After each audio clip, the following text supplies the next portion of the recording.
Honor has barely finished rolling out the Magic 8 RSR and Magic 8 Air in China, but attention is already shifting to what could be the brand's most ambitious foldable yet, the upcoming Honor Magic V6. This next-gen foldable is expected to be Honor's direct answer to rivals like Samsung's Galaxy Z Fold 8 and Oppo's Find N6. And if the latest information is accurate, the Magic V6 is much closer to launch than many expected.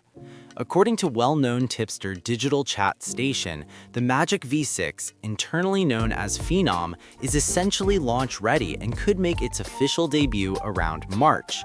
The device is said to arrive in multiple color options, including Snow White, Velvet Black, Sunrise Gold, and a bold red rabbit finish. One of the biggest talking points, however, is the battery. Honor has reportedly managed to squeeze a massive 7,000 mAh battery into the Magic V6, despite its ultra-thin fiberglass build, a claim that recently gains credibility after the device appeared on China's 3C certification platform. If true, this would give the Magic V6 a serious endurance advantage over many competing foldables. Under the hood, the Magic V6 is expected to be powered by Qualcomm's latest Snapdragon 8 Elite Gen 5 chipset, which isn't surprising given Honor's track record of using top-tier silicon in its foldable lineup.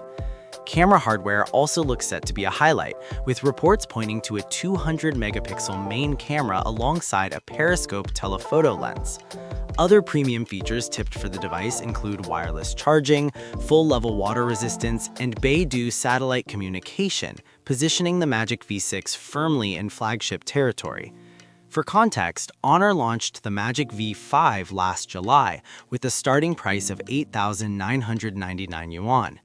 That model featured a Snapdragon 8 Elite chip, an ultra-slim 8.8mm profile, a lightweight 219-gram design, and a 6,100 mAh battery, along with 50 watts wireless charging and satellite connectivity across all variants. If Honor sticks to a March launch window for the Magic V6, official teasers should start appearing by mid to late February, so we're likely just weeks away from the first official look. That said, do consider subscribing to the channel for daily tech updates, and I'll see you guys on the next one.